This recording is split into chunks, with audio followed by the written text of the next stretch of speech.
This is San Diego News Daily. I'm Monica Dean. Let's get right into your top local stories. Just into our newsroom in the last hour, police have arrested 35-year-old Dani Korkis of Lakeside in connection with the hit and run of a 12-year-old in El Cajon. We brought you this news as breaking news yesterday morning. The 12-year-old is still in the hospital. Today, he was hit while riding his bike. Debris from the scene helped investigators identify the SUV as a BMW X5. After checking the license plate reader database, the car was linked to a business in Lakeside. Korkis faces felony hit and run charges. We'll keep you posted on that situation. Here we go again. Another I-5 freeway closure all weekend long, and this time it's the 5 North from the 8 to Mission Bay Drive. You can check it out here on this map. This is the third closure of the project. It starts tonight at 9 o'clock. NBC 7's Nicole Gomez spoke with Caltrans about how this is going to impact you. Well, we're off the 5 in Tecolote Road, and you can see Caltrans already has their electronic signs out warning drivers of this closure. So this weekend, if you have any plans to head to any of the city beaches, or maybe you're taking kids to the SeaWorld Hallow Scream events, you're going to have to take a different route. Here's a map to show you exactly where the shutdown will take place. 5 northbound from the 8 to Mission Bay Drive. It'll close tonight at 9 p.m. until Monday morning at 5 a.m. Some on and off ramps in Old Town and the Morena area will also be closed to limit traffic in the area. Alternate routes include the 163, the 15, and the 805. This is the third time Caltrans has closed sections of the 5 for improvement projects. This time around, crews will be working on repaving the main roadway, shoulders, and freeway ramps. Crews will be out there 24/7 trying to get the work done as quickly as possible. Caltrans wants to remind everyone to be extra attentive through this area. I think we really just need to advise the travelers to be more patient and follow all of the detour signs that are being placed out in the freeways. We also want them to understand that the improvement of this project is for the safety of everyone.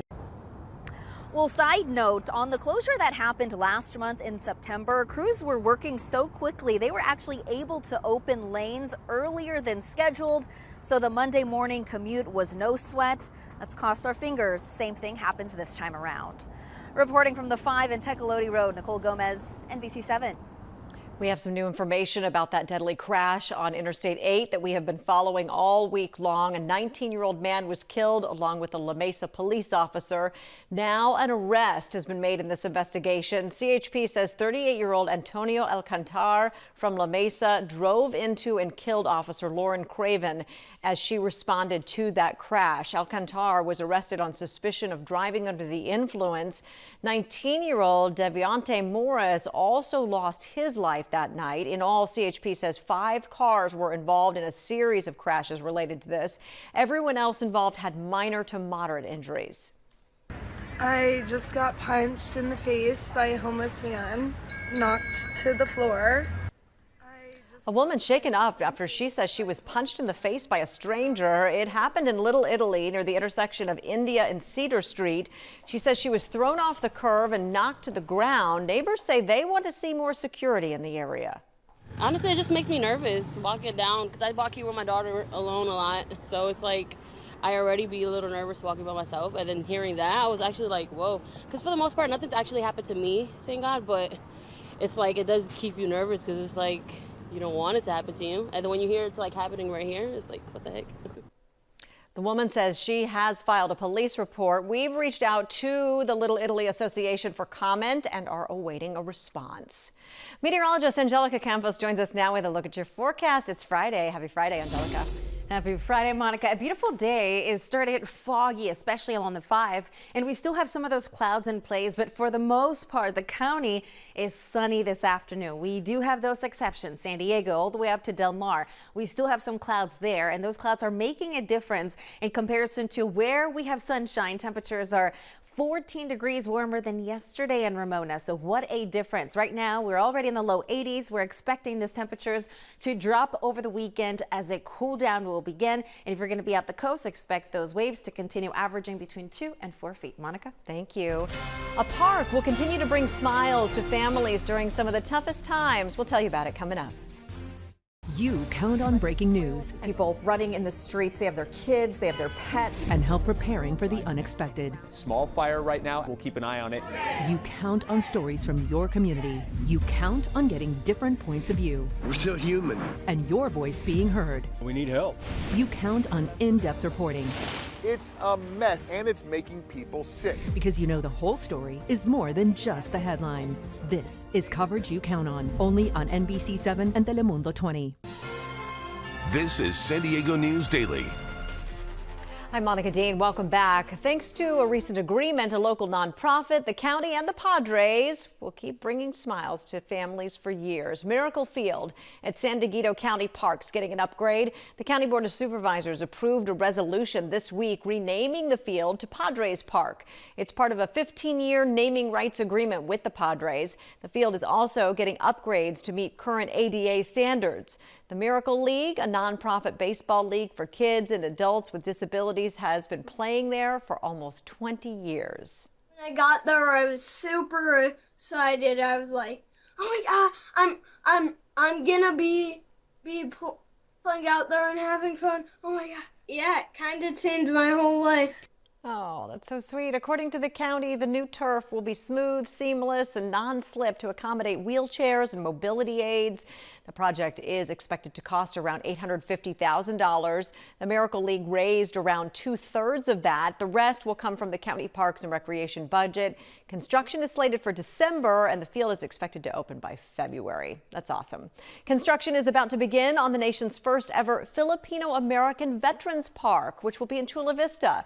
The mayor and several community members gathered at the site on La Media Parkway and Caprici Avenue. It has taken 3 years and raising nearly $20 million for the city to approve the park. Community members say they are honored to have a park that will recognize the contribution Filipino Americans have made fighting for our country. This park means our history will not be forgotten. It tells future generations that Filipino Americans have always been part of the fight for freedom, democracy, and peace. For families like mine, it means our loved ones' names and stories will live on for generations to come. That's really great. The Filipino community is raising money right now to eventually put up a monument. Meteorologist Angelica Campos will have a look at your weekend weather forecast right after this. Stay with us. NBC 7 and Telemundo 20. Weather coverage you count on. You count on accuracy. The winds are going to be increasing. You count on these experts. Take a look here at our future weather. In 2 languages. Más de 3 pulgadas de precipitación. You count on innovative tech. You look at our first alert Doppler radar. From a team you depend on. Dry conditions to round out this week. You count on early warnings. Because we had pretty significant rain. Because you know every second counts. It just kept getting worse and worse. This is First Alert Weather. This is coverage you count on. Only on NBC 7 and Telemundo 20. From a foggy start to the day to a gorgeous sunny afternoon. And tonight we'll see some of those clouds rolling back in, as well as the possibility for foggy conditions into tomorrow. And then again Sunday morning. The weekend is going to be breezy, cooler with more clouds around. But of course, we have to take the afternoon to enjoy the weather. It's going to be nice and sunny, and the evening will be mostly clear. Although the clouds are hugging the coast, and they're going to stay there until they start rolling back in and making their way into our inland communities by tomorrow. Now, in the big picture, you can see the next storm system heading our way. High pressure is already weakening, and eventually we'll start to see those clouds rolling in, but no rain on site. Most of the rain is going to be in Northern California. The heaviest rain will be for Washington State and Oregon. So we're not expecting rain, but if we can squeeze a few drops out of the marine layer, that would be great too. Along the coast, 59 degrees overnight, 55 inland, 50s also in the mountains, 62 degrees cooler as we head into the deserts. We're going to start out the weekend with morning clouds, then partly cloudy, 70s for the coast, 80s inland, 74 in the mountains, and 90s for the deserts. It is going to be a historic weekend with San Diego FC, their first playoff game. For the start of the game, 67 degrees if you're going. It is going to be cloudy to start on Sunday, but the afternoon is not going to be too bad. And by the evening, with all the energy out there, it is going to be great. Along the coast, temperatures will heat up again next week. So warming up Tuesday, Wednesday. By Friday, temperatures will cool down slightly. And over the weekend, plenty of sunshine. Monica? Sounds good. Thank you. More coverage you count on at NBC7.com. Thanks for watching. Have a great weekend.